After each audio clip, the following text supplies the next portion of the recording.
Let's move it on, mate. Shall we move it on to Chelsea Brighton?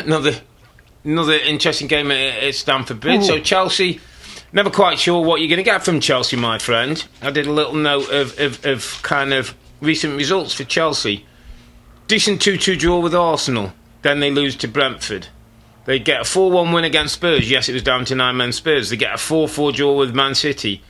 They go to Newcastle, they lose 4-1, and then they beat Brighton at home down with 10 men in the second half, 3-2. So a bit like all over the place with Chelsea. Not quite sure what you're going to get. No. We've talked about the inconsistency with young players, with no consistency in the lineup and the system. What did you learn today, mate? A 3-2 win v Brighton. What can you tell me more than you didn't know before kick-off about Chelsea? Well, I think it's more, for me, confirmation that they are nowhere near where they expect to be. I thought they were particularly poor in the first half. And I'll say that because they were 2-0 up, 2 set pieces. They did well on the set pieces and the goals, and but the set pieces are kind of a different. The general football in the first half, Rob, and maybe because they were 2-0 up, they didn't feel the need to be progressive with their football. I thought it was particularly poor. Yeah. I thought Brighton looked a more comfortable side, a better side in possession. I think the numbers suggested that, though they were trailing in the game. So I was disappointed. And I said it at half-time. I'm not going to let the 2-0 scoreline or whatever. Did they score? Yeah. Maybe it was 2-1. Yeah. Maybe it was 2 and a half time. I still was disappointed. Chelsea at the Bridge at home that were so disjointed and not great. Now, I'll go on to say that they were fortunate to win this game. They were fortunate. And the reason I say that is that the first part of this is Moises Caicedo, Rob. We've seen many double yellow cards, red cards this season in the Premier League. More than I think. Yellows. I just felt how Moises Caicedo got away with those 2 challenges whilst on a yellow, I'll never understand. I just don't understand that. And of course, VAR doesn't check a yellow card.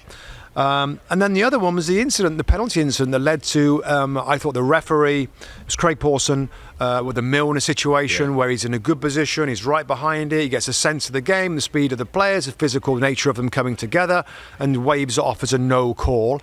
And then for me, Gerard Gillett, the VAR, is wrong to stop the game and say to him, you know what, we think this is a clear and obvious error. Because I didn't think it was a clear and obvious error. And this is my major beef at the moment this season, is that we are re-refereeing games with the help of the angles and the slow motions and the technology, and taking more away from the referee than I think we've ever seen with the VAR situation. So, again, this is for clear and obvious, Rob, where...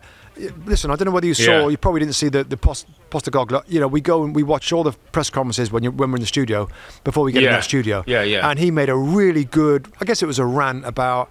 Listen, this was brought in for everybody in a room saying, that's. And we had one this weekend, didn't we? The handball that struck the head of the player. That's what. The obvious one. Like there was a mistake and. We're not there for some people in a room. Well, if you look at it from that angle, we get 14 replays and this slow motion. No, it's just so. I mean, maybe if we re-refereed it to the nth degree, there might be plenty that say, you know what, he might. Well, you can probably find something, Rob. But what do you? What do you mean? Enough of my babbling on, Rob. I'm like, leave it alone. What did you think? Yeah. Well, I wrote down the 2 things. One, I sense. And I said it last week. There was during the last week there was a penalty incident. It was Fulham on the and I said VAR at times is trying to insert itself in the game. It's like we've got to get in. We've got to get in here. Here's our chance. Let's go in. That I'm just not happy. The other thing, I think it's undermining referees, Rob, making calls on the field. And the second thing is when the referee's called over to the monitor. There should be one real kind of angle or one real thing where you say, here's the clear and obvious error that you haven't seen.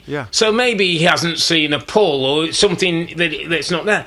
But based on, you're pretty much showing him what he saw and he's already said that's not a foul. Then he runs it again and then is forced, almost like is pushed towards saying, well, there is a bit of contact, well, there is a bit of... I just felt it was another incident where... VAR doesn't have to get involved It's a referee's made a good call on a good decision, and we play on. Yeah. We play on, Rob. We don't stop the game. We don't look for, as you say, let's find an angle where there's something that we can say, well, that's a little bit contentious. I mean, it's we don't want to cut. Yeah. No, VAR is off the Christmas list, mate. We're not talking about it till New Year, but I know. I totally agree. I felt it was one of those. And that's a big moment, Rob. With That was Chelsea, the defining moment of the game. Yeah, that was it. That was a massive penalty moment. that wins the game 3-2. Yeah, it just made 4 subs, hadn't he? I noticed De Zerbi and Milner was one of those come on, and almost like his first action against Mudryk. So and it does change games, and it's points, Rob, and points are so hard to get in the Premier League, as we see week in, week out. You can't just be dashing them away with these things. I agreed a little bit with Chelsea. I had one of my analogy with Chelsea, and I said Chelsea's still like a jigsaw puzzle, mate, at the moment, right? And you know, on a jigsaw puzzle, at the front of the puzzle, you got the picture of what it looks like when it's all done. Chelsea's box ain't got a picture on it at the moment. It doesn't quite know what it is, mate. It's a bit blank. It's got loads of pieces, but they don't know where to go. All the pieces there, it doesn't know how to put it together because we haven't got the picture yet. And that's an analogy to what are this Chelsea going to be under. We can see what Postecoglou is going to be. We can see what De Zerbi's. We can see.